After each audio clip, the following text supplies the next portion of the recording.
Be late. Okay, excellent. All right, well, then we'll go ahead and begin.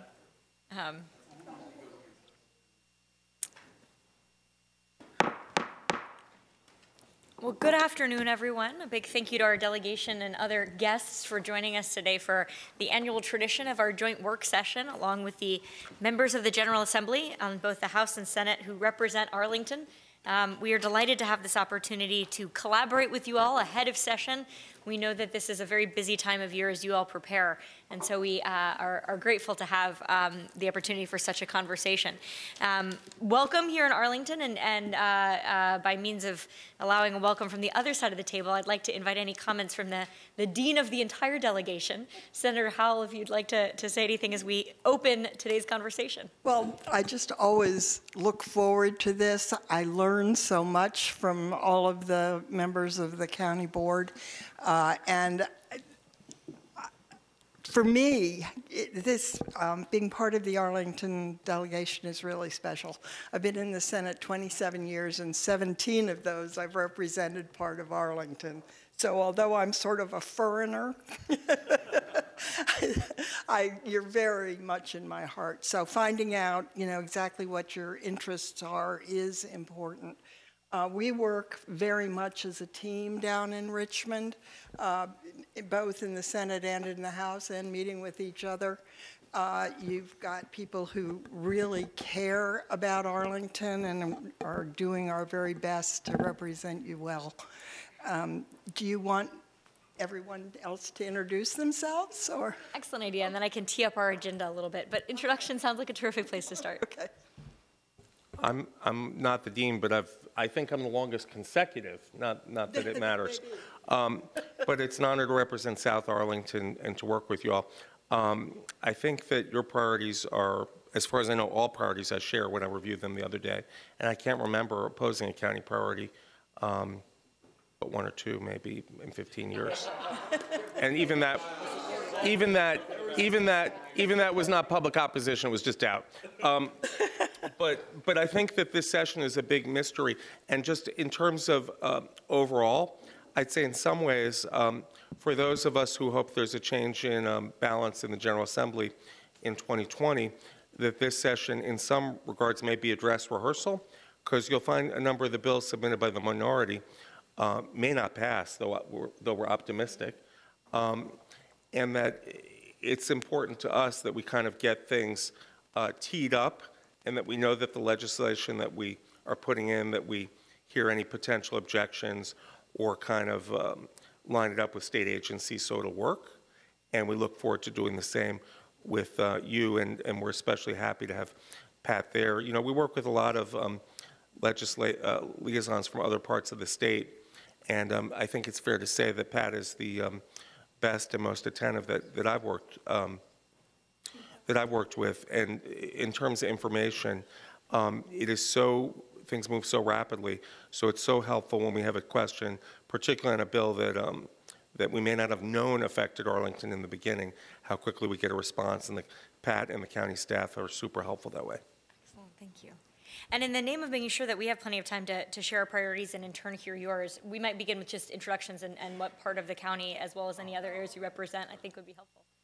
Yeah, okay, well, thank you, Chairman Crystal. It's a pleasure to be here. I used to sit on that side of the dais, so I have a great deal of respect for the decisions you have to make. Nobody really appreciates local government unless you've served in local government. But I really do enjoy representing you in the General Assembly, and I appreciate this year, your priorities seem to be particularly described in a cogent way.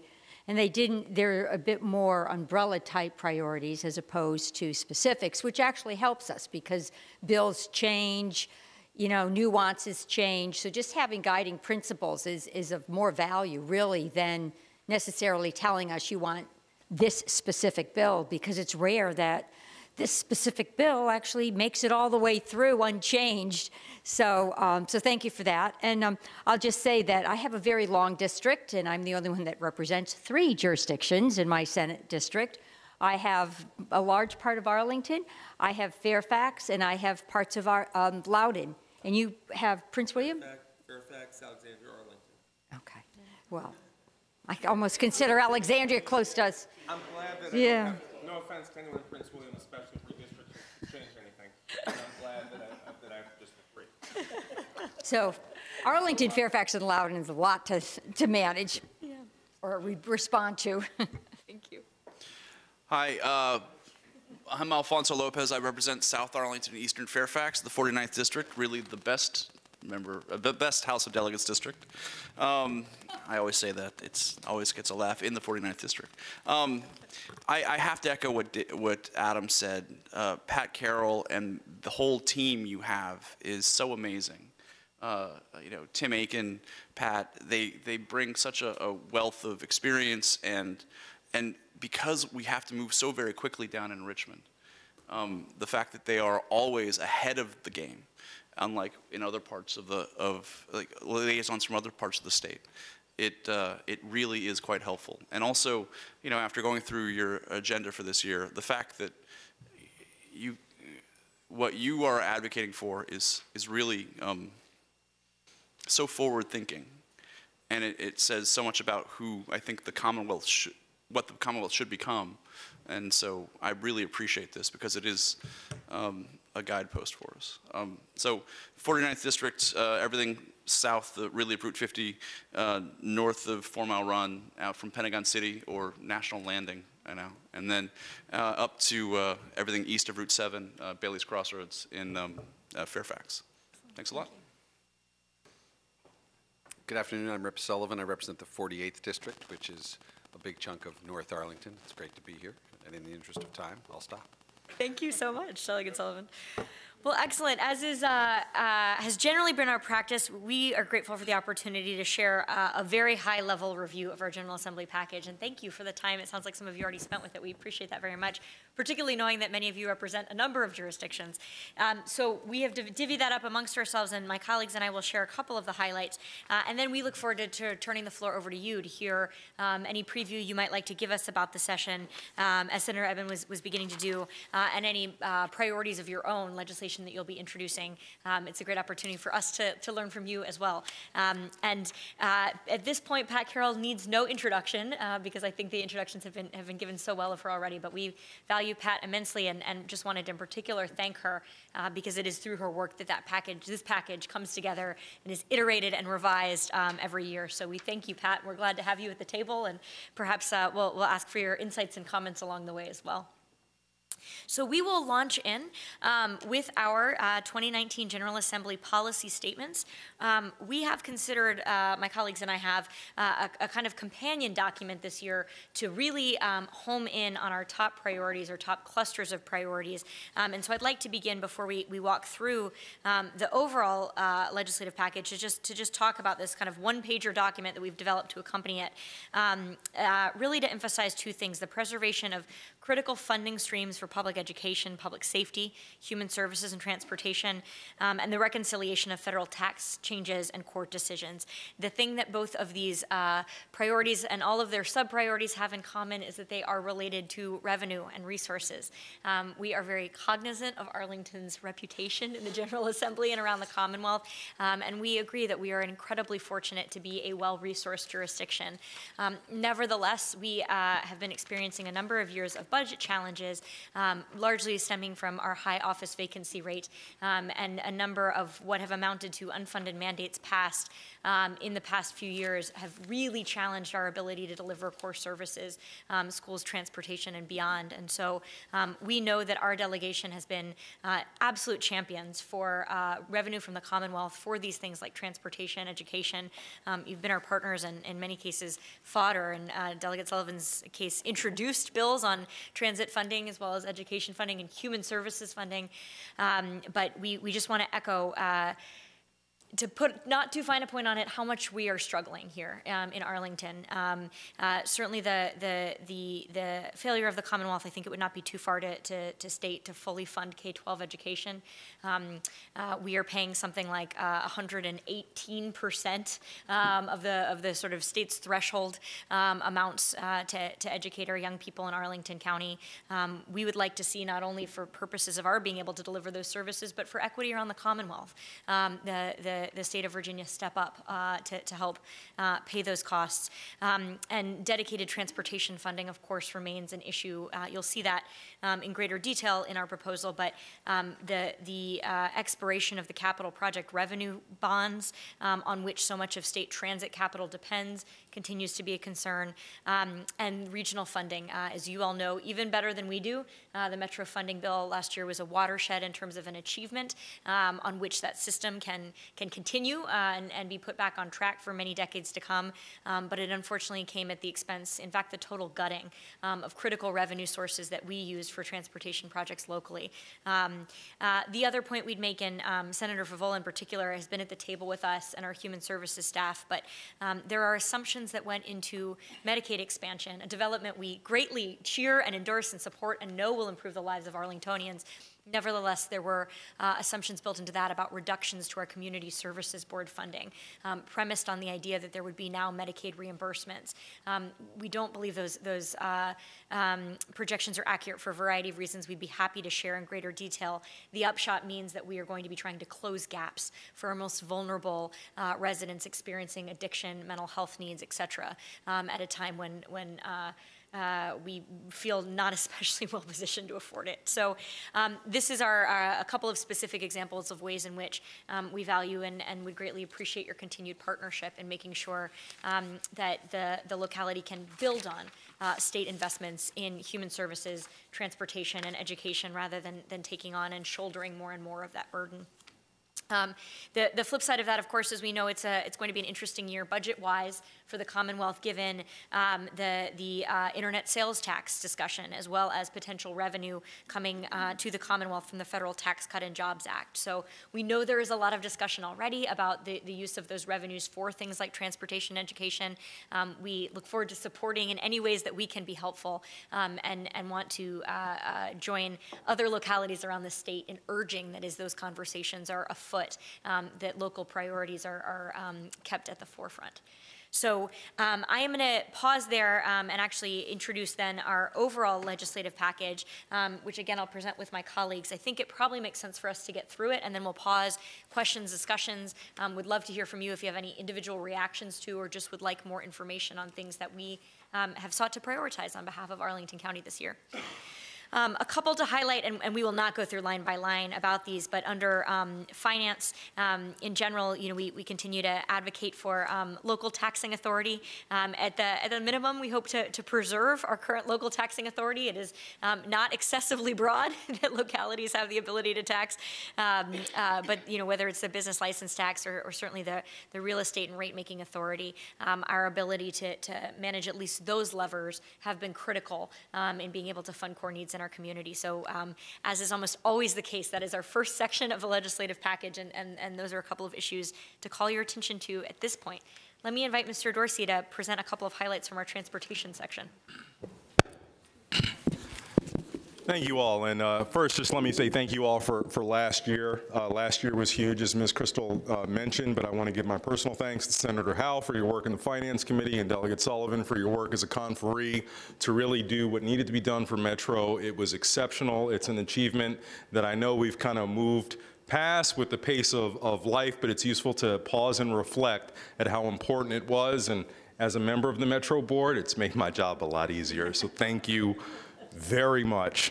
And this year, despite the issues in terms of it not being the perfect package, we recognize that this is the year that we stay the course.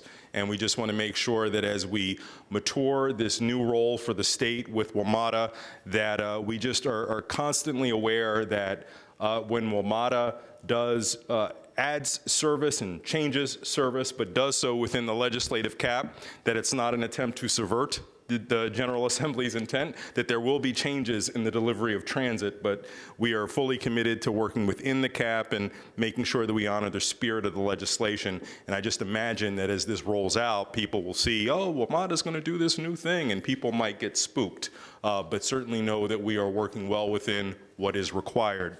And otherwise, you'll see the other transportation items are holdovers from previous legislative packages. These are nonetheless priorities that still remain important to us. And just as a personal aside, I haven't discussed this with my colleagues, but I do believe that the Amazon location in Crystal and Pentagon cities underscores all the more our ability to work within this new paradigm and being able to have the authority to change the name of Route 1 so that we can have it be consistent with what has been done in Alexandria, but also be consistent with what it was called before we were at a different time in our country, whereas an effort to sort of elevate white supremacy roads throughout this country were named in honor of Confederate leaders. And I believe, you know, there's nothing more than one of the largest companies in the world choosing, a non-governmental company choosing our area to locate in underscores how we ought to be thinking about things differently. So any help that you can give in that regard will be greatly appreciated. Thank you. Ms. Garvey.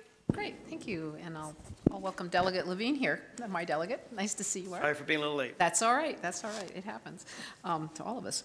I think maybe just to sort of make a little transition. So Mr. Dorsey was talking about, you know, Amazon coming here and what attracted them. I mean, education, our school system is a lot of what did that. And we, of course, put a lot of our local tax money into education, and it gets harder and harder because we don't get as much support from the state as we could use. And so that the three items we've got here are basically in that arena. There's an artificial cap placed on support positions, you know, and I remember from my time on the school board, I mean, it's so frustrating when people think that school education is only about, all you have to do is have a teacher at the front of the room doing the math and what, I mean, it's like, you have to get them to school, right? So you have to have bus drivers. You have to make sure they can eat, so you have to have food programs, you have to have the food. And then if they're traumatized or have issues, basically a child who is tired or hungry or scared or sick isn't going to learn well. And a lot of times, if we could solve those problems, we would do much better as a society, but a lot of it gets on the backs of the schools, and so we have to solve those problems as well, and that is absolutely crucial to our education system, and we do it here, and we could use a little more support from the state to make that happen. We had some, adding on some positions for at-risk students and not calling it just poverty because there's so many different risk areas that students have. And then finally, the youth mental health, and I think mental health is going to come up a lot here. As you may have seen, that was part of our discussion with the Virginia Hospital Center. And the stories, I'm sure you hear them too, of the mental health problems that young people face and their families, and the lack of support, you know, in the system is just really, really rough. And we're trying to fill in as much as we can, but we sure could use more support statewide for that. So, thank you. I will be, along with Mr. Dorsey, pinch hitting for Mr. Weistat, who unfortunately had to cancel at the last minute. But a couple items in the general government category. Short-term rental properties fit here. They sort of don't fit anywhere else. But we'll just note, and I know many of you have been our partners in this already, we're pretty pleased. We think we were able to shape an ordinance that allowed short-term homestay here in Arlington County that balances the interest of our community, the desire to preserve affordability, make sure housing isn't taken off the market for this use, but also gives our residents the rights to engage in this sort of sharing economy platform. So we know that there's been efforts over the last couple of years to study this through the Housing Commission, and if legislation does come forward, we hope that you can join us in helping preserve our local authority to, at a minimum, hopefully grandfather in our existing ordinance or otherwise stay flexible so that we can keep tweaking and getting that balance right. I'll note as well, the unfunded mandates practically goes without saying. I'm sure we join with every jurisdiction you represent in asking for your help in holding back any mandates, no matter how wonderful they may be, that don't come with support to implement. And then the final is our support for nonpartisan redistricting, which I know has been a very hot topic, not only during session, but throughout the year. Mr. Gutschall. All right, land use and housing, I think obviously something we're very proud of here in Arlington, what we've been able to achieve, and really to be able to achieve it within the framework that is provided under state law. And I think this is probably one of those that are always there, right? Just to remind everyone the importance of local control, which I believe until recent history was perhaps not necessarily an issue that we might have thought that we would have to have dealt with. So just a friendly reminder to be on the lookout for us and making sure that we're able to do what we do with our land use planning. The Housing Trust Fund, we all know that Alfonso worked very hard to get this passed, and we're asking that we would like to see a one-time funding there of $20 million. Be great to find a permanent source of funding, but in the interim, at least fund it with some one-time dollars. Back to Mr. Dorsey. Thank you. So in our civil rights initiatives category, most of these are carryovers. I'd like to highlight the principle of our carryover items and specifically spotlight immigration, knowing, of course, the national climate and making sure you all know that we stand fully behind you and know that you will stand fully with us, and making sure there are no attempts to abridge the rights of immigrants, whether documented or not, and that we don't also require that localities bear any sort of policing or investigative burden for what are federal responsibilities. But I would like to highlight one addition to our civil rights initiative, and it's a good thing that it's a new ad, and hopefully we won't have to keep this on our package very much longer. It's the Equal Rights Amendment, and we are thrilled to join with the League of Women Voters and other advocacy groups who are making a push to have Virginia be potentially the final state required for ratification of the ERA. So that is something that we are not just signing on to in spirit, but we really want to be partners in seeing that it happens. That's going to be a fun party. And then actually, Mr. Dorsey, step in for Mr. Vice. Stay there, right. So in public safety and emergencies, two key things. These are, I believe, all holdovers, but the jail diversion efforts, there are a lot of creative thoughts about how to divert people who are suffering primarily from mental health challenges away from incarceration. This is a particularly acute issue that we are aware of here. It's certainly not cost effective, and it's not therapeutic to treat people who primarily present with mental health challenges as criminals and subject them to incarceration where they can't get adequate treatment. So we ask that you be champions there. And then when it comes to something that we think is just technologically forward for our community, next generation 911, we know there's some interest in the state moving forward there. We just want to be mindful of the unfunded mandates and shifting burden to the localities. The best way to actually make these necessary technological advancements are for the state to provide some necessary leadership that we all join in. Mr. Gutschall. All right, energy and environment. I think another area where Arlington excels and strives to excel even further, and which the Commonwealth, I mean, I think one of the things that's really interesting about this area is that with both from the governor's office and from when I was down at VACO and just generally around, I think that the Commonwealth as a whole is really recognizing and grabbing hold of the opportunities that we have, not only in renewable energy, but in research into battery storage and other aspects of clean, green economy.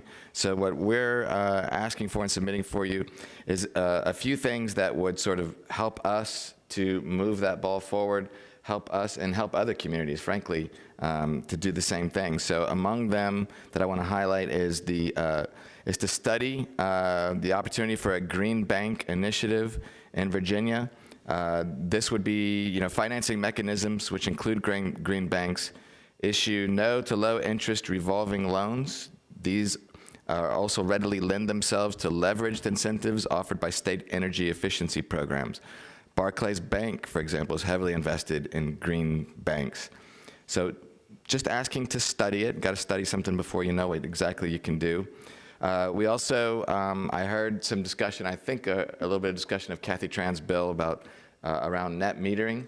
And so I think we're looking at that with all eyes and extremely interested in where that's going to go. And it's probably no surprise to anyone here that we have some really wonderful advocates on our who serve among other capacities on our Energy Efficiency Committee, E2C2, and they have actually submitted a letter to us, which I think we will be discussing. It's not so much a discussion for tonight, for this afternoon, but the board will be discussing as we've refined this package coming forward to you. But really, I think what the main point is we want to push the envelope as far as we can, but would also be interested in your feedback and how far we can push that. I know there's competing bills out there and where that goes. So the bottom line for us is we're looking for the maximum opportunity to do things, not just on the government side, but also on the private side, on the multifamily building side, to do things that will allow really leverage the private equity that wants to invest in solar in these areas, and right now are barred based on existing legislation. And lastly, real quick, recycling. We think that this is actually an issue that's becoming more to the fore for us. You may have heard that there's issues with being able to recycle glass, and we're looking at removing glass from our recycling stream. A lot of folks out in the community don't even know that yet, and when that happens, I think they're going to be somewhat disappointed. So what we're asking for, this relates directly to plastic bags, but we also, just in general, on the idea of recycling, want to make sure that we're getting the maximum support from the state that we can. Thank you. And Ms. Garvey, last but certainly not least important of topics. Services, all right, and I'll do a little wrap up maybe too. Mental health seems to be a theme, right? And I've found the longer I'm in local government, the more it keeps coming up. Just the two specifics that I want to cover here: the same-day access for mental health services. That we've got to implement it. It's mandated for our community services boards. Please help us pay for it. That's the unfunded mandates, right? Very important. And then the psychiatric beds, again, there's such a shortage. We heard about folks coming in, and particularly for young people, but all the way around. But we heard of people bringing in their children to the emergency room at the Virginia Hospital Center, and they weren't waiting hours, they were waiting days. Days in the emergency room. They couldn't be checked in the hospital. There wasn't somewhere else for them to go. And then you hear about families having to take their kids down to Stanton, because that's where they can go. And what is it, I mean, the trauma that you're in if you've got a child in crisis like that, and then to have to commute all the way, to go back and forth, it's just, it's kind of cruel and unusual punishment for people who are already suffering. So hopefully we can take care of that. We find more and more when we're talking with, in our budget sessions, and we're talking with our police and our sheriff and our fire departments, and they start talking about the mentally ill and the issues that presents for them. It increases our costs for our public safety employees, police that have to accompany people when they go back and forth. So it's a major problem, and I think more and more you're reading about it in the press, connected with the opioid epidemic and all of those kind of things. We've really got to deal with this both here and as a state and a nation. So hopefully that'll come to the forefront some more without any more horrible tragedies happening, having to get everybody's attention. Our chair mentioned Medicaid reimbursements, and I'll just say, we've had a couple of really great things happen. Fully, Medicaid expansion, that's great. It's absolutely great. And then we find out, we are paying for it. It's going to be about 0.8 to 1.5 million dollars a year out of our budget if we don't change how this is done. So we're really pleased. It's really great, but it's an ouch. Then you've got Metro, dedicated funding, absolutely great. But then it's a whole hole in our budget that we have to backfill. And people are often talking about, Amazon coming, and that's exciting, and we're really thrilled. But we've got a couple of really tight years before that really affects us at all. And meanwhile, we're taking the hit from the Medicaid expansion, from the Metro, and then, of course, just, locally, it's another good problem to have. We're building schools because we've got kids coming along, and the school's budget, therefore, is going up because a whole new school costs a lot. So the overall issue is, I think we're going to really need more financial help than most people might think that we need, particularly with the tax bill. Is there anything else you wanted to highlight with the human services? I actually wasn't going to, but I can. What would you like me to highlight? Is there something there? Much of this is just common sense, right? Long-term care, workforce, make sure you've got generators. It just all makes sense. So fantastic. Thank you very much. Yeah, well, that common sense sometimes is transformational. Absolutely. Thank you. So we'd love to take a pause there and invite any questions that you all might have for us about the legislative package. Actually, as Mr. Gutschall had noted, we had heard some good comments from residents in the couple of weeks since we opened the public hearing. And so I think we'd welcome the chance to for a little bit of discussion on, in particular, net metering, but also a couple of sort of civil rights or criminal justice issues around civil asset forfeiture and I'm sorry, forgive me, and the felony threshold. So we certainly have a few things to discuss before we flip it, but let me open the floor to you all first. Get into that. Can I just ask staff a quick question? There are 1,500 opioid deaths a year in Virginia. How many are we seeing in Arlington every year? don't know, we'll get you the information. Right. The issue here is that the vast majority of opioid funding that's used in the Commonwealth is non-general fund that's actually coming from pass-through. And the state itself doesn't actually use a lot of general fund money to address the opioid crisis. You're getting it from CDC, you're getting it from SAMHSA, all these different groups. And so through the federal agencies. And so this is something that we would be very helpful if we knew exactly what the impact was with the community service boards in Arlington and the number of incidents you're experiencing every year. So we have a package, we have a group called the Arlington Addiction, AARI, which is a compendium of counties, school agencies, and we have a data sheet on that, which we can send you. I just don't have it handy with me today that summarizes all of that. I think a lot of those metrics too will be around cost to the provision of services, police and public safety, et cetera. So I think those, as you can imagine, or know even better than we do, are a part of the costs being borne by localities picture, as well as just the incredible loss of human life. Well, I have a related question, but go ahead, Delegate Sullivan, if your question's related to Mine this. isn't so much a question as you mentioned the Community Service Board issue with Medicaid expansion. Yes. I think there's a recognition in Richmond that that was just simply an error. Right. And which needs to be fixed. It was So glad to hear that. It was not Yes. done on purpose. Yeah. And I think there's a commitment to fix that error. I was just going to say there is a commitment to fix it. We had heard a few different things from the relevant state agencies, so to hear this is wonderful news. The unfortunate part was the money was disallowed before the state got the numbers of people who were actually enrolled in expansion. So that was sort of a strange way to do business, but Fairfax and Loudoun have also noted that. So yeah, now once they get the enrollment numbers, I think they're going to try to restore dollars to you. Will the fix be retroactive? Well, the dollars will come back to you. So you lost money up front. So you'll get a restoration of what you lost as long as those individuals are actually enrolled in Medicaid expansion. Now, you know, in Arlington's particular case, they made assumptions that just weren't accurate. You have a large number of immigrants who are not going to be eligible for expansion, for example. We've heard the angst about it and Right. trying to put that to. And help is on the way. is what Right. I'm hearing. At the same time, though, like just in the 49th House of Delegates district, there are 5,600 people. It's the fourth highest concentration of any House of Delegates district in the state is in Arlington County. 5,600 people could benefit from Medicaid expansion, so we will do everything we can to make sure that this is actually something that is fixed quickly. I have a question on the diversion. Are you able to track data on how effective the diversion program is in terms of keeping folks, say, either out of the juvenile justice system or out of the detention system? It's really important because sometimes we struggle to get funding for these pilot projects at the local level that really are effective diversion programs. And it's to the degree that you can give us data, and I know I was involved in the Virginia Hospital Center Arlington County Partnership on the diversion program. So you will be getting data out of that program, but you already have a diversion program set up too. Yeah, absolutely. In juvenile justice, we have tremendous data on the effectiveness of those programs.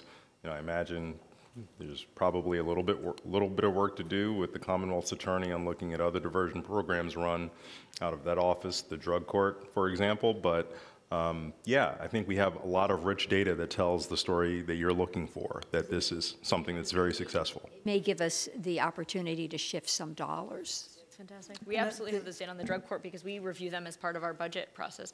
There has been some interest in Arlington among our residents and in our justice system partners in a mental health court. We don't have that in Arlington, although we know a number of jurisdictions in the region. I think the district and a couple on the Maryland side have sought it. So that's an area we share an interest if there's an opportunity. Sometimes in Richmond, things are painfully slow. And I think getting recognition of the problems of mentally ill people in jails and prisons has been one of those things. But the Deeds Commission that I serve on is highlighting that now. And we're coming forward with a number of proposals, including some money proposals, to take care of it. What we unfortunately always also face is a belief that, oh, Northern Virginia is so rich, we should send it to somewhere else. And so I think that will be part of the ongoing battle down there. Just one thing on that point.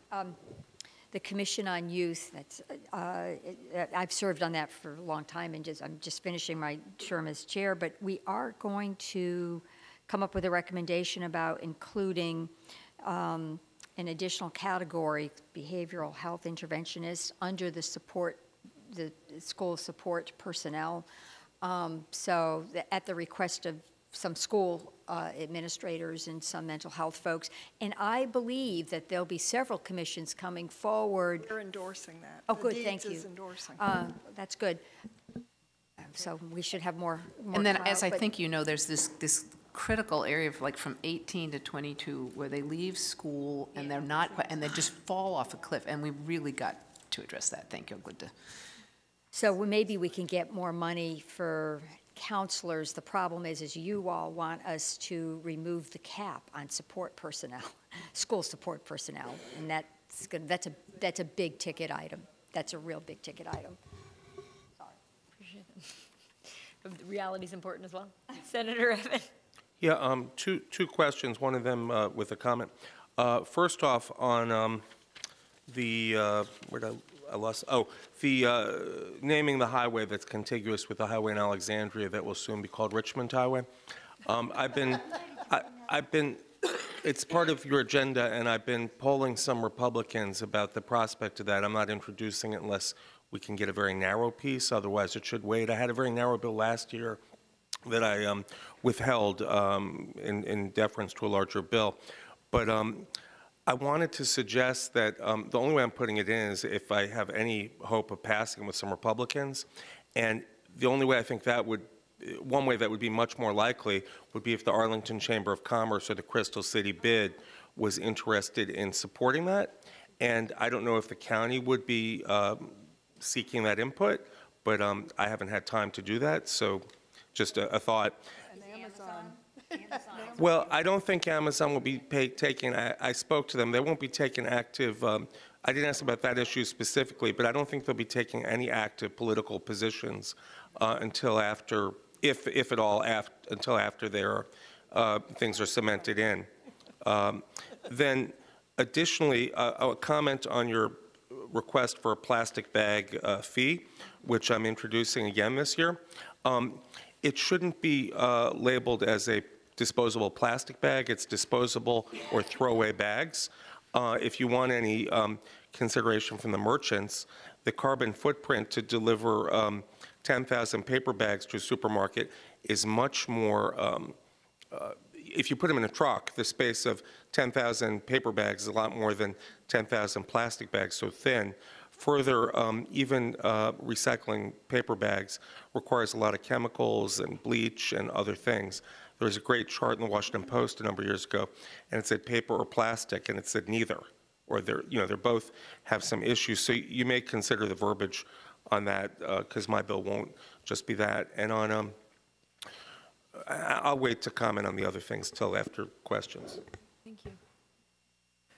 Yes, please, Delegate Levine. Welcome. Yes, on Jefferson Davis Highway, has the county board written a letter to the Commonwealth Transportation Board asking them to make the change? We have spoken with the Commonwealth Transportation Board, and we think Have they refused to make the change? There was not an appetite at the time that we spoke to them about this time last year to do so. And so if we think there's an avenue to pursue it legislatively, we're going to do all avenues. I need to be clear on this, and I know I've talked with each of you individually about it. I've talked with Matt Ferrante. I wrote a legal memo on this 2 years ago, met with Adam Eben, met with the county attorney. I need to make this very clear and on the record. There is zero Virginia law that requires that highway to have those street names. I'm going to repeat that, full stop. There is no Virginia law that requires that highway to have those street names. That highway has 7 other street names in counties with full control of the Virginia Department of Board of Transportation. Fairfax has called it Richmond Highway, all the way down to Dinwiddie. It has 7 other names. According to the Virginia General Assembly, that highway has at least 10 names, the most recent being a 2010 law that says it should be called Historic Route 1, which is much more recent than the 1922 law. So if the question is, can you change the street signs? Of course you can change the street signs. If the question is, in some dusty law book, will it still have a name that we don't like? It probably will, but I don't think that's the issue. I think the issue is the street signs. I would actually, and I would be happy to sign on with you, strongly advocate. I know what happened with the CTB last year. I'd be more than willing to intercede personally with the governor. The way to do this is through the governor. We have a very friendly governor. We have a much less friendly General Assembly, particularly on these questions. And in fact, the law wouldn't even change it because it's already been changed in this 2010 law that calls it Historic Route 1. So if the 5 of you will sign on this letter. We recognize that you maybe have a slightly different legal interpretation than the one given to us by the Attorney General of the Commonwealth. So to be clear, the Attorney General did not sign that. I've talked with Attorney General Mark Herring about this. It is not an official opinion. It is an unofficial opinion. It has no force of law, and Attorney General Herring agrees that it has no force in his place. I think there are mistakes in that opinion. It's written by my colleague Jeff Bourne, whom I know well. I really think a letter to the CTB can resolve this. Delegate Levine, I appreciate that you are a partner with helping us do what it is we want to do, and the certainty with which you think where we stand on the law is not a certainty that's universally shared. And in the absence of that universal certainty, we are interested in not figuring out what we can get away with doing, but how we can absolutely get the principle to name the roads within our own jurisdictions. And that's something that we don't want to do in an underhanded way, in a backhanded way. We want to be upfront about it. That's why we're seeking this authority. So that's the difference of approach. It's not, can we somehow figure out if we can do it and not suffer any necessarily adverse consequences? That's a risk that we're not willing to take, and we actually don't think that that's a useful way to move forward. We want to affirmatively have the ability to do what our neighboring jurisdiction did through their own public process. So we share the same goals, just not the same approach to getting it done. We definitely share the same goals. I think a letter to the CTB could resolve this and should be done. Thanks. We appreciate that feedback. Thank you. And Senator Eben, we appreciate your feedback about the Chamber of the Crystal City Business Improvement District as well. That's something we can follow up on.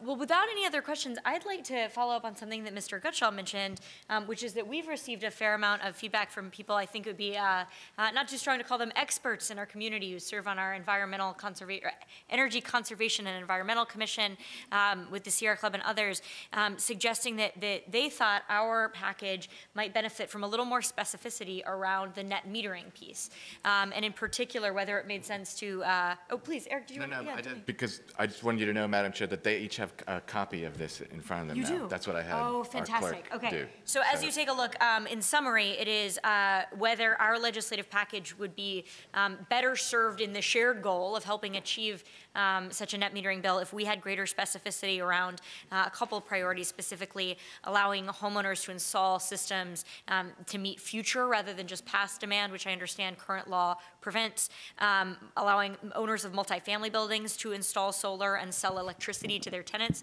which I believe state law also prevents, and then finally some specificity on raising the size cap and removing standby charges. So I am, beyond knowing that it exists, not that familiar with Delegate Tran's bill or the others out there.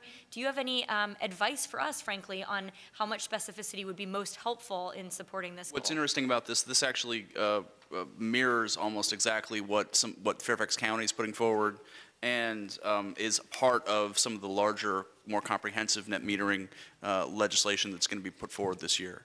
And so you'll find that the Virginia Environment Renewable Energy Caucus that I'm the chair and Rip's the co-chair of, we're putting this forward. We're actually taking already what's in this letter and is part of some of the legislation that's being put forward as some of the things that we're going to be talking about and focusing on this coming session. Now, what, as everyone here knows, is the Rubin Group is still meeting. They're still working on what those next steps can be and should be regarding solar in Virginia and the positive steps that can be taken to address taxes, to address land use, to address all of the sort of ancient barriers to renewable energy in the Commonwealth. And so this has been I hate this word, but a robust and frank conversation between industry and the solar community and the environmental community and activists. And we are still sort of taking those steps that need to be taken.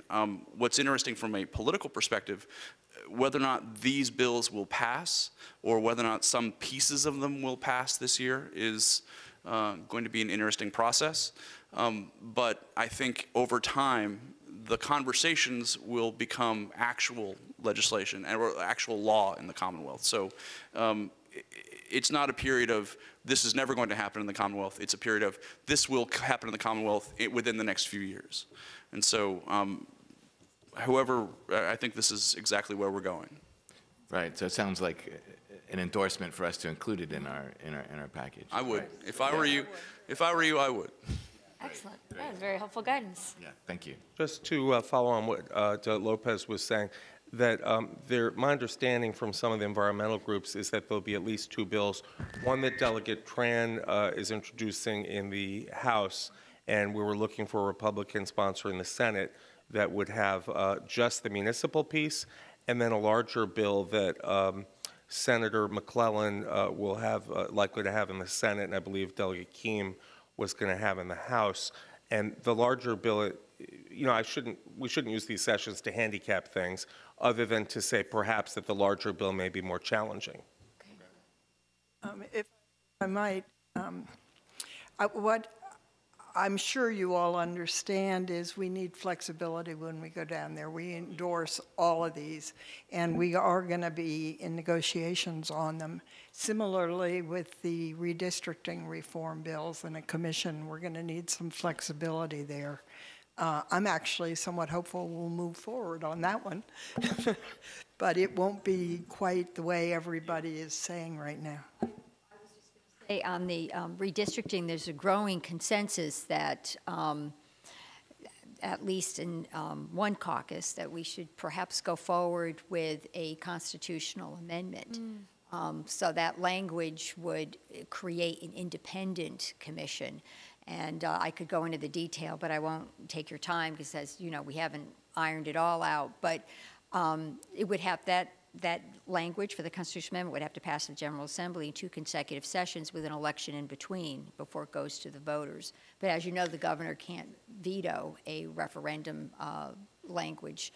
So, and Delegate Sullivan's been working very hard on it. One Virginia 2021 has been working very hard. So we might make progress. So I would challenge you to find a more sort of glass half full kind of legislator than I am. But I'm actually concerned about this. We've made a lot of progress on redistricting, a lot of traction, certainly in the Senate, over the last several years. I would tell you that the Speaker has publicly said very negative things about the Constitutional Amendment this year. Okay.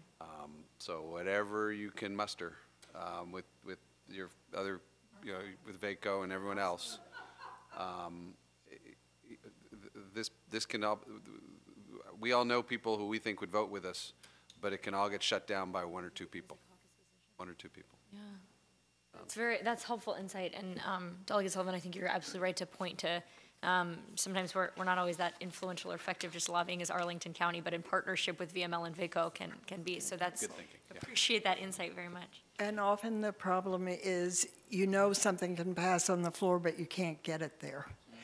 And that's a problem we've had with the ERA in the House particularly as well. Can we possibly get business allies on the redistricting? I mean, there's some, you know, I mean, we love VACO and we love VML, but they're not, yeah, I mean, they're just not perceived as being incredibly influential in the General Assembly, unfortunately. But that's the reality. So if we could find business partners, that would be very helpful.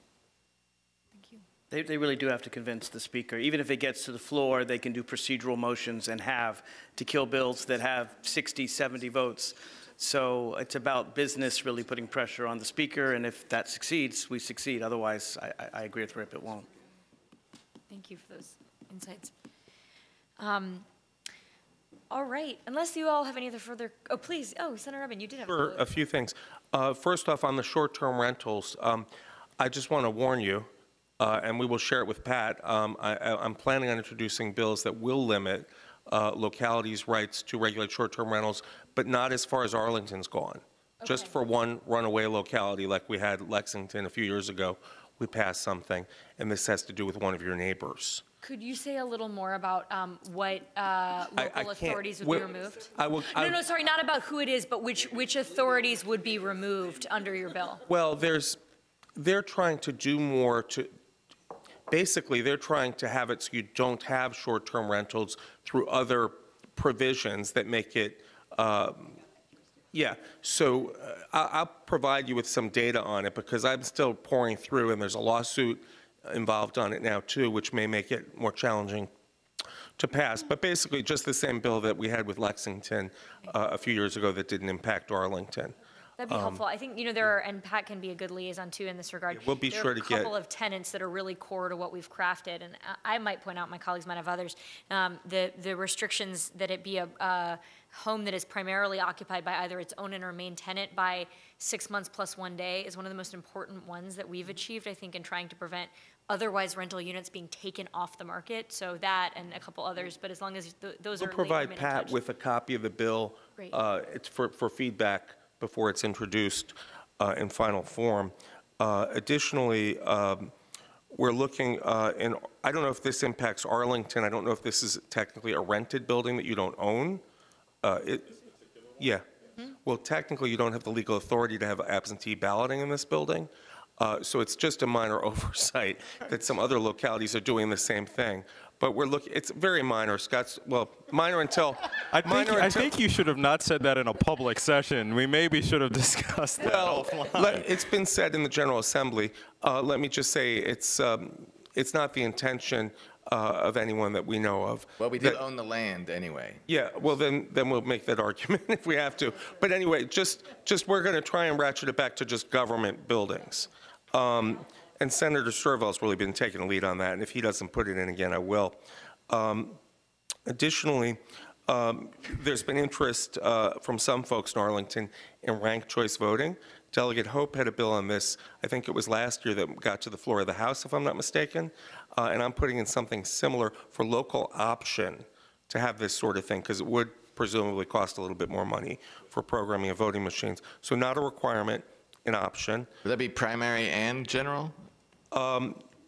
Yeah, it would, but I think Hope's bill was only. Primary. Okay, well then only general, our hope is to mirror. Our hope is to do the same thing. So if by chance they should pass, that we wouldn't have to go to a conference. So we'll look carefully. Bill only involved the county board. It did not involve the school board or anybody else who has to run countywide. And I think there was some concern I heard that with its only involving the county board, that perhaps.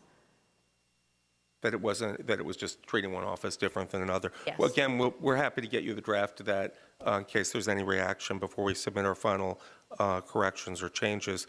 And on the Next Generation 911, I serve on the Virginia Geographic Information Network that seems to have not met in the last year or so. So we'll let you know if something happens there. And on human trafficking in your packet, the Crime Commission had been reviewing that again. They reviewed it years ago when we had the Virginia Commission on the Prevention of Human Trafficking. And my understanding, it was a robust discussion that bills will come out of that? Yes, we met, I guess it was last week, and yes, there's a whole package that has been endorsed to, and your advisory committee, yeah. And lastly, it's not an issue that you brought up in your packet. I know that we're not getting into social issues much, but I know that there'd been an interest among a lot of folks in the county in gun violence prevention. And I will say that we have a caucus that's working on this stuff that I co-chair with Delegate Murphy. And also the House of Delegates has had a big task force and initiative. And that at least for the Gun Violence Prevention Caucus, what we're likely to do is only highlight 3 focuses, with them being a bill that Delegate Sullivan's had on extreme risk protection orders. Is that what we're calling it? We're actually going to be calling it substantial risk protection. substantial risk protection order, yeah. And then the other two were child access prevention and finally universal background checks. And like I said before about this session being a bit of a dress rehearsal in case there should be changes in the future, I think you find that on all of them except Delegate Sullivan's bill has a chance. He can assess what kind of chance, but that's the most likely of any gun safety bill to have any kind of compromise. I thought we weren't handicapping. Yeah. Okay, well, you can, I'm sorry. On that one, I am optimistic.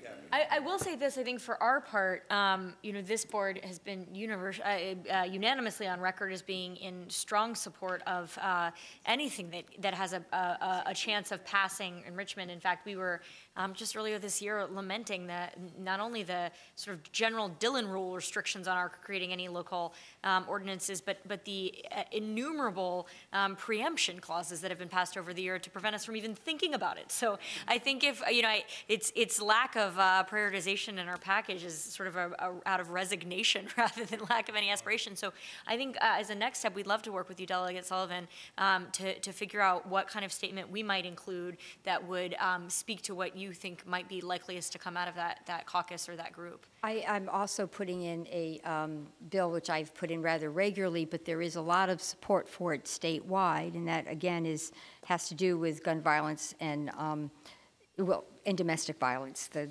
intersection of the two. So if an individual has been convicted of 2 misdemeanors and a sexual assault or battery charge of a household or family member, I'm going to say you forfeit your firearm because I'm following federal law. I'm just asking that the Commonwealth conform to federal law. So we'll see how far that goes. That's interesting. Howell's going to tell me, I'm not sure it's going to go very far. No, that's interesting because I'm putting in a bill to expand the current legislation that we got passed 3 years ago with permanent protective orders to also include stalking. Oh, great. That's so. And I almost got it out of the Senate last year. And one other area is right now, under the state code, when you're applying to get a gun and you go through the NICS system, if there's a delay of 1 day and there's no response from the NICS system, then they can buy the gun, even if they haven't gotten it. And so the FBI says that it should be 5 days for the delay before the purchase of a handgun. And so I'm just trying to get legislation passed that says we should follow what the FBI wants. So we really are we're being very strategic about these bills we're putting in so we can really, create a reasonable defense that the majority of Virginians would say, gee, that's something we should do. I just want to note on human trafficking, I'm putting in a bill that talks about human trafficking prevention curriculum in the Family Life Program. We talked about this in our, I also chair that Sexual Assault Advisory Committee, and we were delving into human trafficking and prevention strategies. So we're going to try. Prince William County has a model program. They're really talking to middle schoolers about human trafficking and what some of the signs are. So anyways, and just an FYI, I'm not going to go through budget amendments. Senator Howell has plenty of budget amendments as well, but I'm very concerned about the census. I don't know how the court cases are going to turn out, but I mean, certainly this question on citizenship will be such a damper. Absolutely. And if there's one thing that is going to affect jurisdictions in a very big way, it will be this undercounting in the census. So many federal dollars, our estimates on Medicaid, are queued off of the census. That's just one program where millions of dollars are flowing from the federal government. If we have undercounting, our communities of color, our communities who are most vulnerable at the lower income scale, you're going to lose money, and you're going to lose a lot of it.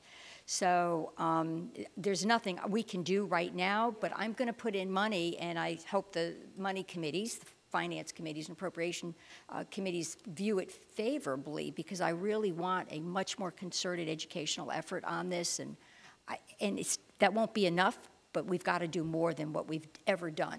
I'm glad to hear that. I know we've submitted a letter of opposition, but I think, as you said, it sort of feels we're limited in stopping this train, right, short of the court. So that's excellent, at least as far as interim steps go. just if I could just add one other thing that I'm working on, because I'm extremely excited about it. I'm working with the First Lady and the Early Childhood Foundation and the Chamber on a complete rewrite of our early education programs. A lot of bureaucratic changes, a lot of streamlining. Hopefully, we'll be able to get stronger standards. More seamless. Yes, standard. And I'm going to try to use, we have $117 million right now in TANF money, which is a federal block grant money, which we haven't spent, and it makes me extraordinarily nervous to have that much money from the federal government sitting in our coffers.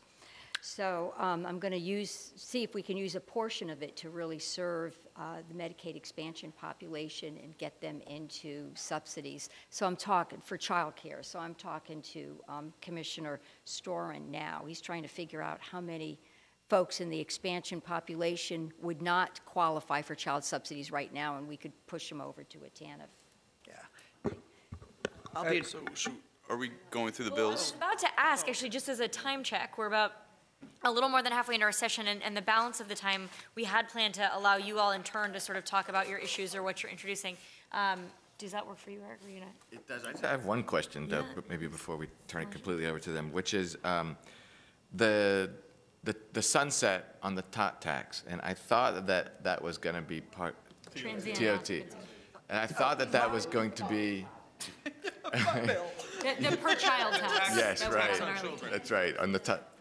So it's not part of the Amazon, so we're still bound by the sunset 3-year. provision. The person who has been a problem probably won't be in the General Assembly much longer. Wow. Don't say that. All right, so with an excellent question. I think, please, Senator Evans. Before we move on, and I apologize for monopolizing the time, I did want to mention that through the miracles of modern technology, I've heard that the Crystal City bid is already on this. So, and my aide's in the audience, so I don't know how I learned it. That's great. That's great. Thank you all. Yeah, we look forward to a conversation about that one, certainly in the next year or so as we prepare. All right, so I think I couldn't dream of a fair way to do this in order, so maybe we'll just go around the table if that works for you all. So Senator Favola, if there's anything you wanted to share with us, either potential legislation that you haven't already had a chance to highlight that you'd like to highlight, or to the extent, nobody wants to handicap, but to the extent you wanted to make any observations. I've got a lot of legislation, but the one thing that you might want to take back to your Project Peace group, which I feel very close to, and thank you, Libby, and thank you, Chairman Crystal, for really carrying that forward and holding it up and making progress with it. But I am going to try to improve our protective order implementation process. For example, when individuals have a preliminary protective order, a judge can decide to not hear the case, yet make the petitioner come back for a separate hearing on extending the protective order.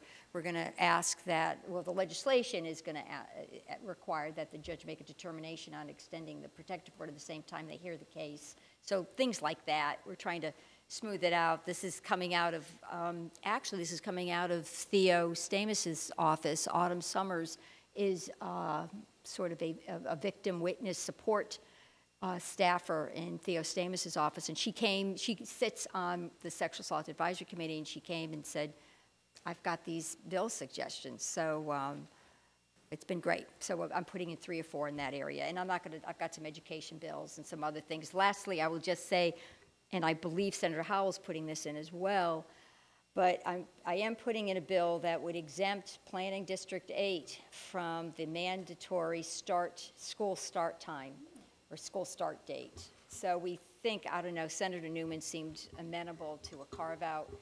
We're thinking that might give us legs. Be greeted with warmth by our viewers. But he's willing to accept a carve-out, and that's what he told me last year, so. Excellent, thank you. Briefly, I already told you about half my bills. Very briefly, I'm putting in a marijuana decriminalization bill again. We have I'm working with Republican Senator Bill Stanley on a bill to ratchet up the penalties when animal cruelty is used as part of a domestic violence situation, and I think Delegate Levine is doing something very similar or the same. Then the others I'll mention were a tax on e-cigarettes. I'm very curious about how much revenue we're losing now as some people move from tobacco to e-cigarettes. And further, I want to have it significant because we've got a problem with kids using it. And they're highly, highly, highly addictive, more so than regular cigarettes. So thank you. I just wanted to mention the budget since I'm the ranking member on the Senate Finance. Thank you. The big picture is we have 3 big chunks of money coming in this year that we didn't know we were going to have when we did the budget last year. First, we have increased revenues. We're above our projection. That's helpful. We have the Wayfair money. That's helpful. And then we have the so-called Trump tax cut money coming in that will help our state revenues. So I think you're going to see a lot of positioning and arguing about how to spend these monies, and most particularly the tax cut money. I suspect that there will be, not totally, but largely, the Republicans trying to give money back and the Democrats trying to put it into long overdue, underfunded priorities such as education. So I think that will be the kind of the main thrust of the session. I think this is my 7th time where I'm on the ballot, and it's not only me, but it's everybody in the General Assembly is going to be in the ballot next year.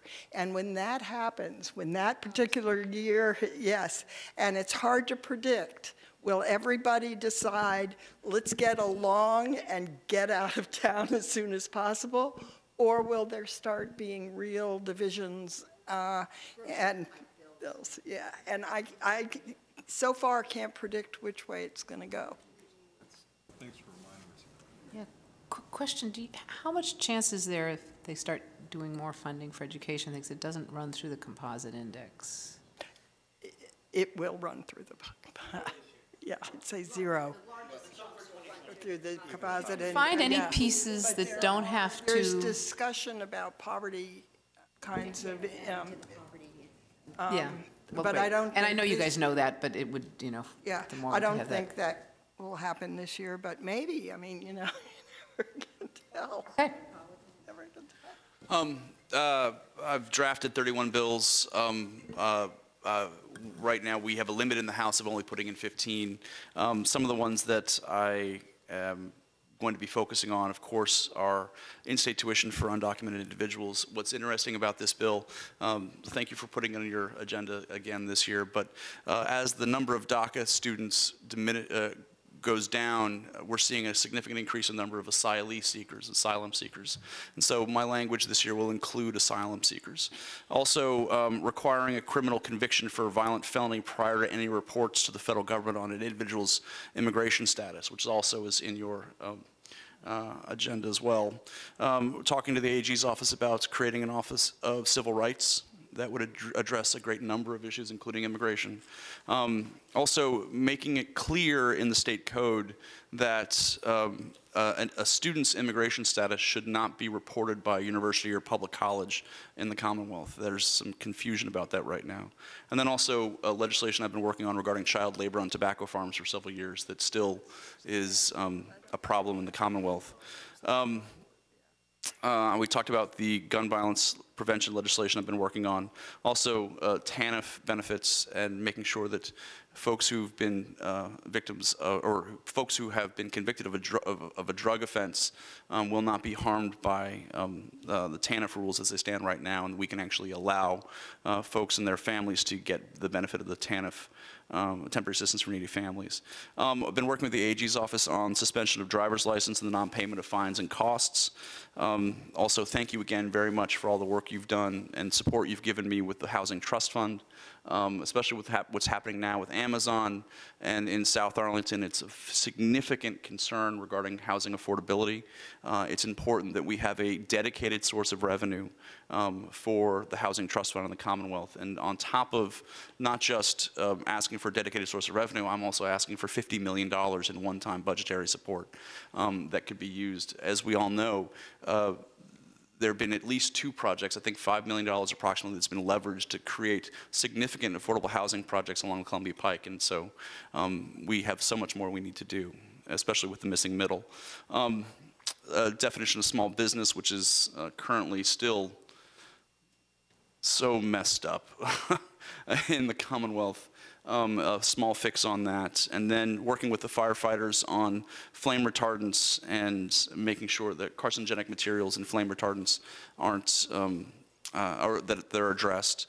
And then working on several environmental bills, including something I'm calling the Virginia Solid Waste Greenhouse Gas Reduction Act, that would, we have a significant number of landfills in the Commonwealth where methane gas is emitting from that. And so basically putting a fee on all of this out-of-state waste to the tune of maybe $4 or $5 per ton that would then be dedicated specifically towards coastal flooding issues, coastal remediation of climate change impacts. Also, the hazardous waste site inventory that we still don't have in the Commonwealth, trying to make sure that we have that online. And then finally, the office, I'm working on a study with the Office of Drinking Water regarding the Commonwealth's infrastructure and oversight. We all know that there are a significant number of communities in Virginia that are blasting through the copper and lead standards, the 15 parts per billion. It's not at Flint, Michigan levels, but like 2,000 parts per billion. But the fact that you are at 450, the fact that you're at 250, the fact that you're at 45 means that someone who's immunosuppressed, someone who is a child, someone who is elderly, should not be drinking the water from the tap in some of these towns. And they're usually poorer, older homes and buildings that have substandard pipes for their water drinking supply. A couple other bills, but the big thing as the whip of the House Democratic Caucus is I'm trying to help my colleagues get their bills passed and also being fairly adamant on the floor to make sure that we defeat bills that we know will be harmful. So thank you for what you're doing and appreciate your support. I'll just offer a few highlights. I want to build a little bit on what Senator Howell was talking about. If you think we argue in Richmond when money is tight, wait till you see us argue when there's extra money, right? And there are some numbers coming out which indicate that there's going to be less extra money than we might have initially thought. But in any event, that's going to be an interesting thing, and I think will dominate this session. This whole tax issue, the tax conformity issue that I know is part of your package, will be one of the 2 or 3 big issues of the session. So on redistricting, lest my earlier negative comments lead anyone to think we're surrendering on this, this is the session. We have to do it. If it's going to be done with a constitutional amendment, it has to be this session. So a lot of us will be working very hard on that. Just wanted to tell you, because I'm grateful for their help, we were talking about the substantial risk protective order that we're going to be pushing. My prior versions of it have been improved dramatically by some consultations I've had with Arlington's law enforcement community, who've pointed out some things that they think help the bill. So Arlington has been very helpful on that. I'll be putting in a bill as part of the Attorney General's hate crimes package. There's a sort of a loophole in the law. We want to make sure that people who've been convicted of hate crimes cannot get a gun. So it's a hate crimes and a gun bill, so I'm sure it's going to pass quickly. I'm sort of the General Assembly's resident energy efficiency nerd, so I'll have several different bills on energy efficiency. And it's a little different than your study on on the Green Initiative, but I'll have a revolving fund on energy efficiency bill that passed last year but didn't get any funding. And then one bill that actually passed last year, same thing, no funding, but they tell you never to fall in love with your bills, but I have a real crush on this bill.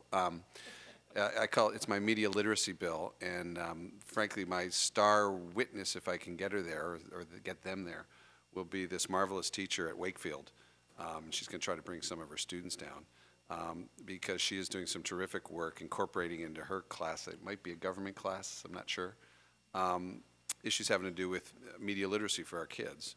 And there is a lot of good work being done, but what the bill would do would be to direct the Department of Education to convene a task force, a working group, to sort of study best practices from Arlington or anywhere else, and make sure that those are available to school systems all across the Commonwealth. It doesn't direct anyone to do anything, but it just would get some of these resources in one place. You all know the statistics of how much time our kids spend in front of a screen, how they get their information, and we need to do a better job of teaching them how to navigate the internet in terms of safety, in terms of what's real, what's not. How do you tell whether a site is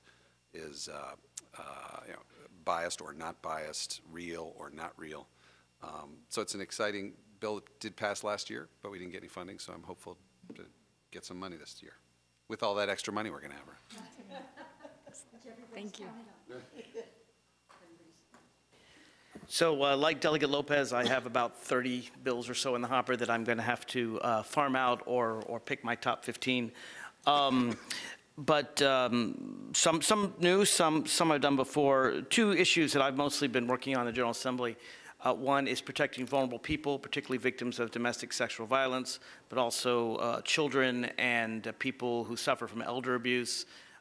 In that vein, Senator Fabel has already mentioned the protective order bills that we've been working on with the community to make that process better and easier and more available to help people get through the process. One of them allows basically video conferencing in the judge's discretion so that if someone's hospitalized, they can still have their rights.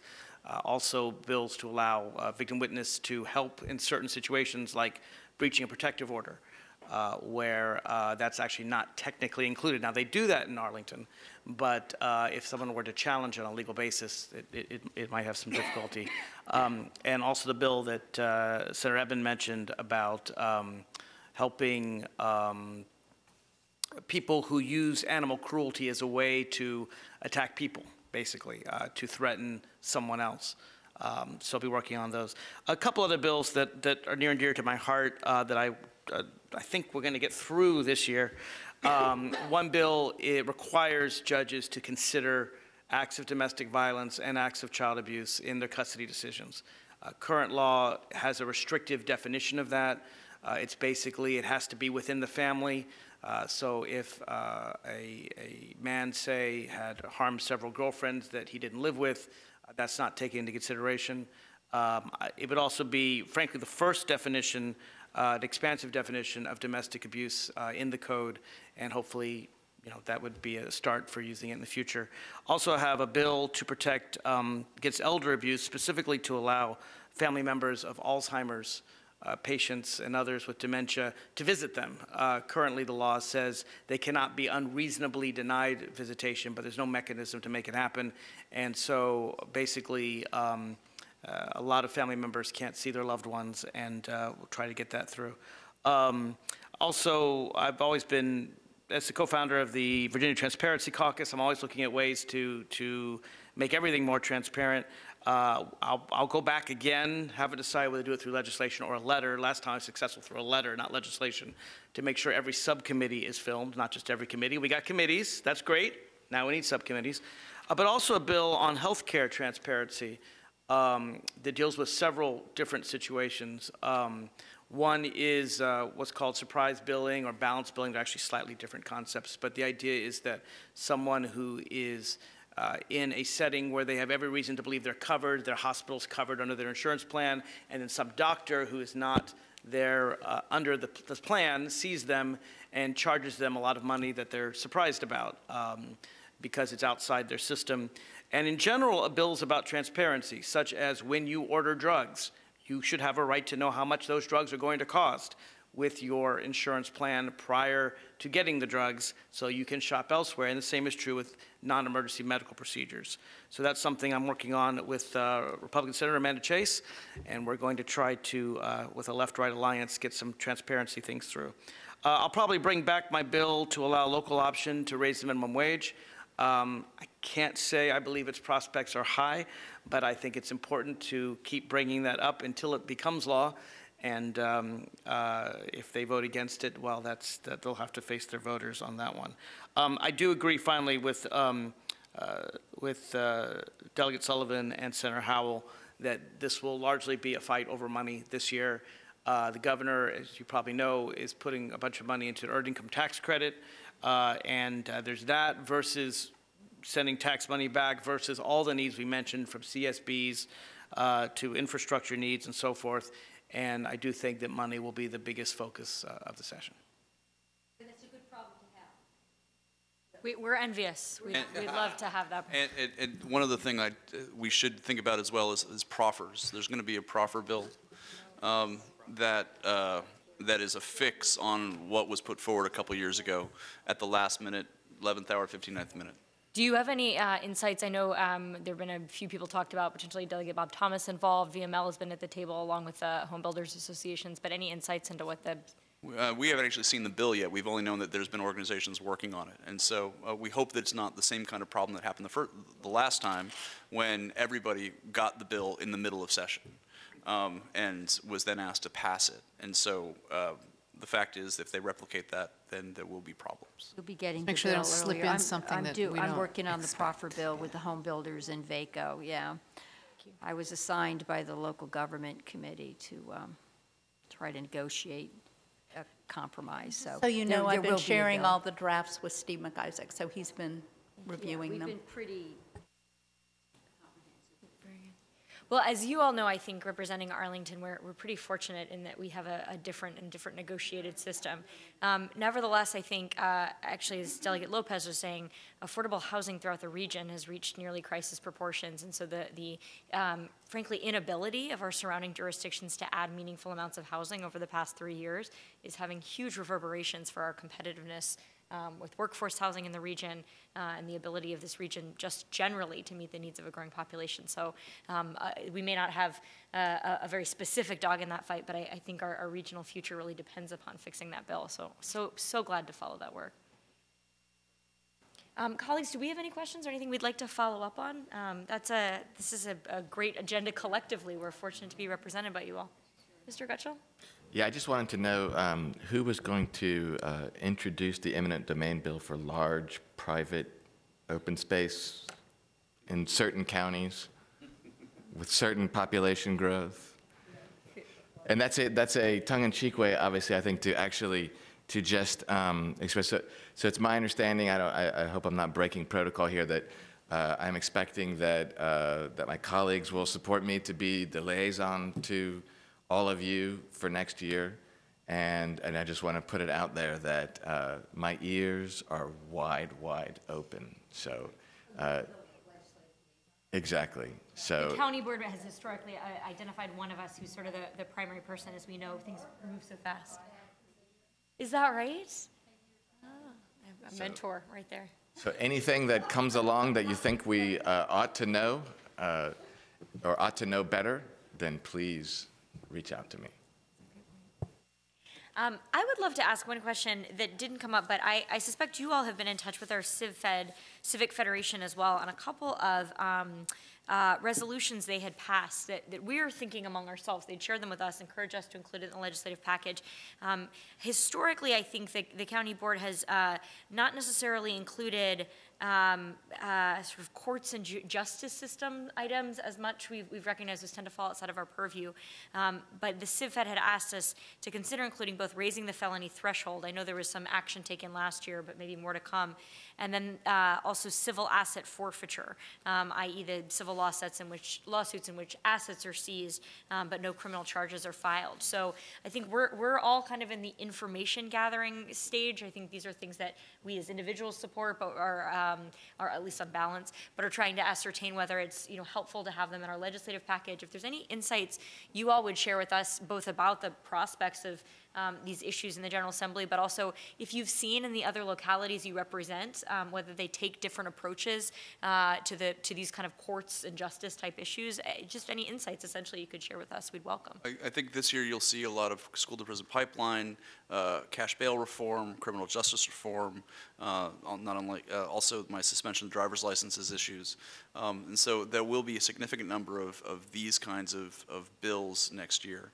But I don't know if it's necessary for the county to go down that road. I haven't seen it in Fairfax. There are plenty of advocates for it. I got to tell you, I'll be shocked if we revisit the felony threshold again in successive sessions. Somewhere down the road, maybe, but I would be shocked if that happens. The fact that we did increase it is amazing, but the fact is that we didn't increase it enough. And so. And I think that's what the Civ resolution is really making a marker on, that the number was wrong. Although not to be too discouraging on criminal justice reform, we do gain bipartisan support in certain areas. When we're looking at reform for juvenile justice, we have had bipartisan support. We just have to really pick our battles.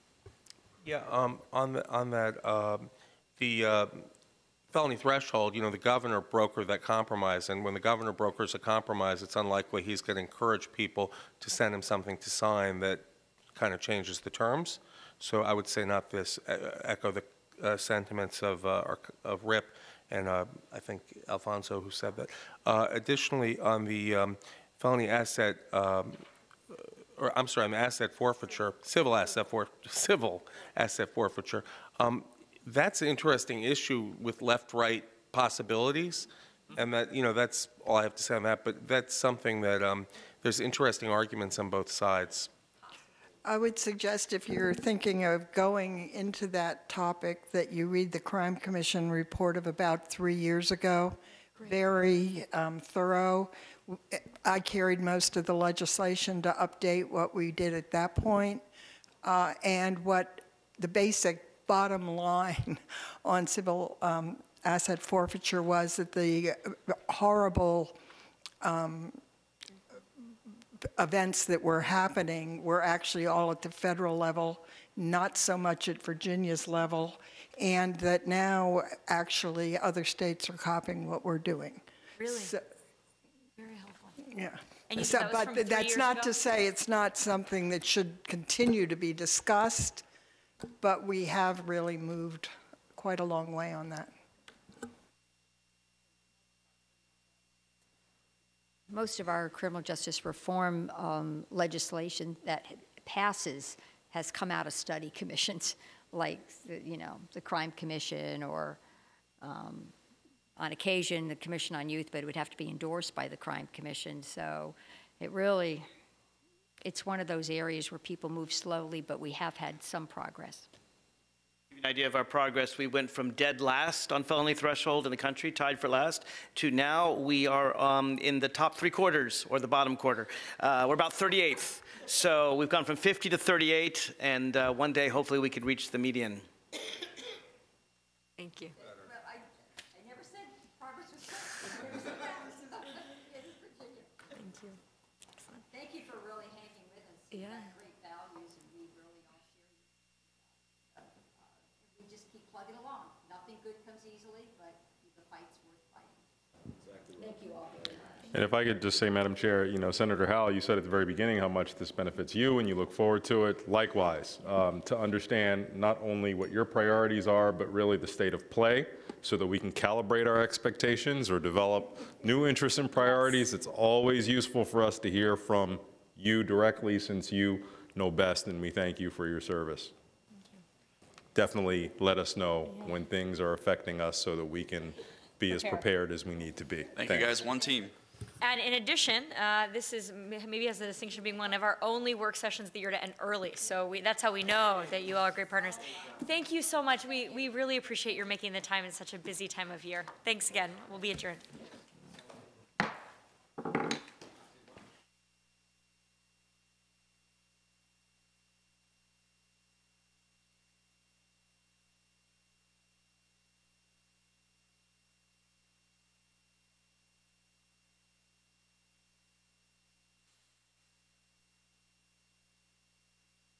Colleagues.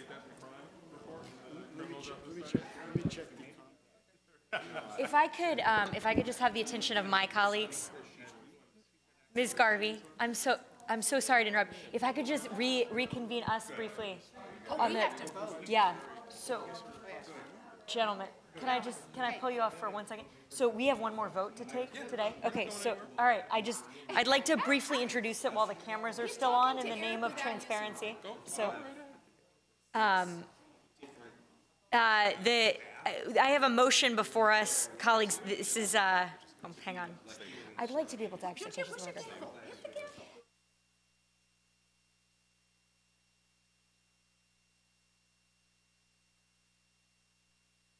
So thank you for those. By all means, stay.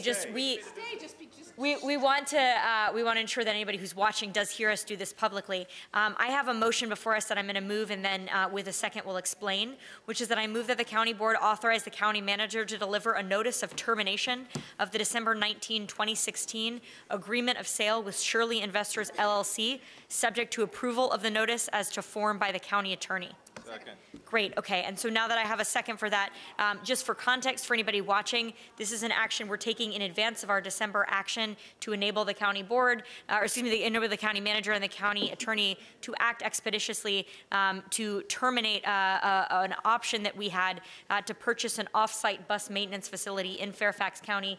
We believe actually that that service, the maintenance, can now be delivered on site within Arlington and another property that we're seeking to, or have acquired. So that is the motion before us. Wanted to do it publicly. Any further discussion? All those in favor, please say aye. Aye. Any opposed? All right, that carries 4-0.